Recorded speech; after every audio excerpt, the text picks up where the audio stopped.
The snow on Nevsky Prospect had turned to gray slush by morning, and the bread line bent around the block like a frozen river of coats. Women pulled scarves tight and held ration cards with raw fingers. A rumor moved down the line faster than the wind. The bakery had nothing left. At the back, a factory girl stepped off the curb and started shouting at the soldiers who blocked the crowd with fixed bayonets. The men were boys, most from the villages, blue lips above their collars. When one of them shifted his weight, the bayonet dipped toward the ground as if embarrassed. In Petrograd, late February 1917 by the old calendar, the Tsar's capital sounded wrong. Streetcars stalled, whistles from the mills cut short, and the distant thump of boots coming together in yards where orders carried less weight with each hour. Nicholas II was 2 days' travel away at Army headquarters in Mogilev, reading staff reports that said the front was fragile but holding. The war had eaten grain, iron, coal, and men. The railways could not carry enough of any of it. In the city, strikes spread from the big metalworks to the textile mills. Police patrols were pelted with ice and stones, then swallowed by crowds. When the Cossacks trotted forward to clear the streets, they cantered past the demonstrators with reins loose and eyes averted. By Sunday, soldiers of the Volinsky Regiment were ordered to fire on civilians at the corner of Znamenskaya Square. Some obeyed. Others turned their rifles upward and sent warning shots over the crowd. The next day, those same soldiers marched back into the barracks, hauled out their officers, and shot them in the yard. Barracks after barracks followed. Armories were opened, prison gates swung out, and political detainees walked back into the cold. Ministers telegraphed the Tsar that the city was out of his hand. He ordered the Duma dissolved. Deputies refused to go home and formed a provisional committee. Across the river, socialists set up a Soviet in the Tauride Palace and began issuing orders of their own. Street by street, units declared for the revolution. Men ripped the eagles from their caps and replaced them with red cloth. Trams with shattered glass sat on tracks crusted with ice. The last loyal police posts were stripped and burned. Nicholas decided to return to the capital by train. Lines were cut or blocked by troops who no longer recognized his authority.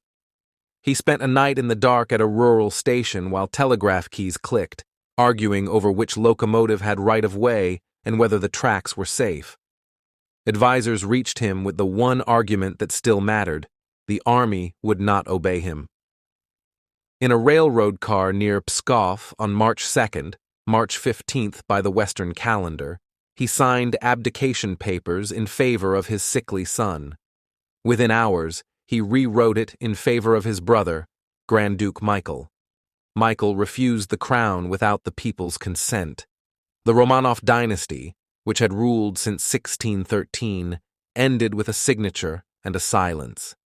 The new provisional government, under Prince Georgy Lvov and then Alexander Kerensky, promised amnesty, a constitution, and victory at the front. Two powers shared the city now: ministers in frock coats and the Petrograd Soviet with soldiers and workers on its side. Order number 1, printed and passed from barracks to barracks, told soldiers to obey officers only when commands did not contradict the Soviet. Salutes disappeared. Officers covered their shoulder boards or tore them off. Trains carried Nicholas and his family from Tsarskoye Selo to house arrest, then east to Tobolsk when the front came too close. In April, a sealed train brought Vladimir Lenin from exile through Germany and Finland to the Finland station, where he mounted an armored car and called for all power to the Soviets. In the summer, a new offensive collapsed in blood and mud. The July days filled the streets again with armed workers. Troops loyal to Kerensky scattered them, and Lenin slipped into hiding. By August, General Lavur Kornilov marched on Petrograd to restore order and maybe more. Kerensky armed the Soviets' Red Guards and railwaymen to stop him. The coup died on the tracks. The Bolsheviks, who had been on the edge of arrest, now looked like defenders of the city. All the while, the Romanovs lived in rooms where the windows had been painted over. Nicholas chopped wood in a yard to keep a routine. Alexandra nursed her son Alexei, who was in pain from his hemophilia and from the jolts of travel. The four daughters, Olga, Tatiana, Maria, and Anastasia, sewed and read and listened to guards whisper about the war through a door. Their names stayed off the front page while Petrograd learned new words. Cheka for the secret police formed in December, requisition for grain pulled from the countryside at gunpoint, and Sovnarkom for the council that replaced ministers after the storming of the Winter Palace in late October, November 7th by New Style. The seizure took a night and a script. Red Guards and sympathetic troops crossed bridges, occupied telegraph and post, and pointed guns at the ministries. The cruiser Aurora fired a blank from the Neva to mark the push. Inside the palace, women's battalions and cadets tried to hold the stairwells as men in work coats took room after room. By morning, Kerensky was gone, the ministers were captured, and the city belonged on paper and ground to the Bolsheviks. The provisional government, which had promised to carry Russia through to a democratic peace, ended without a formal vote. For the family, the revolution's second stage meant another move. In the spring of 1918, they were sent west from Tobolsk to Yekaterinburg in the Urals, to a merchant's house requisitioned and primed with boards over the windows and a stockade in the garden. Locals called it the Ipatiev house. The guards called it the house of special purpose. The family ate on schedule, was searched on schedule, and listened to new officers rotate through the corridors as the Civil War flared outside. The children's small dogs were allowed in the yard. Letters were censored, then stopped. A priest brought communion once. The dynasty had fallen the year before with abdication. What followed made clear what the new power was willing to do to prevent anyone from raising that fallen banner. As the Czech Legion rode east along the rails and anti-Bolshevik forces closed on the city, the local Soviet decided the prisoners could not be allowed to fall into enemy hands. In a cellar after midnight on July 17, 1918, guards read a short statement to Nicholas. Shots followed at a range that left powder burns. The bodies were taken away by truck and buried in a forest pit. Traces would be uncovered decades later. In Petrograd and Moscow, the new government offered reasons for every step. The war with Germany ended with a treaty at Brest-Litovsk that cost Russia land and grain, but bought time. The Cheka rooted out sabotage and dissent with arrests, hostages, and bullets in cellars that looked like the one in Yekaterinburg. Printers set up new mastheads. Churches learned which bells could ring and when. Armed men visited farms and barns, counting sacks. The calendar itself shifted forward 13 days to match the West, and with it the dates on letters, orders, and graves. What had begun with women pushing against soldiers in a breadline ended with an empire stripped to its frame.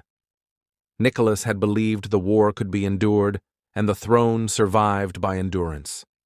The war did not end quickly, and endurance frayed. Ministers could not supply a capital. Generals could not trust troops who were hungry and radicalized. A government created in an hour could not steer a country that ran on rails and rifles. The dynasty's fall was not a single gunshot, but a sequence of choices, collisions, and withdrawals, each turning the screws until authority snapped. In later years, investigators would exhume, test, and match bones to names, confirming what rumor had said within months. But the dynasty itself ended the night the Tsar signed his abdication on a railway siding in the cold. That quiet act made everything after possible: dual power, the October seizure, the rise of a party that believed courts and parliaments were footnotes to force. The city where it began kept a new name for most of a century. The country became a state built on committees and commissars. And the cellar in the Urals, which was scrubbed and boarded, kept it secret until men with shovels and lab kits told it. The last image of the old order is not a throne or a parade, but a train stopped in the dark, telegraph lines clicking, and a man with a pen who understood that no one would come. The birth of the new one is a file of workers and soldiers crossing a palace courtyard with rifles on their shoulders, past a door that once opened for courtiers and now admitted a committee. Between those moments lies the winter of hunger, the spring of mutiny, and the summer when one family's fate was decided in a basement because a revolution could not risk leaving loose ends. Thank you for listening to Last Post History. Subscribe for more true stories from the world at war.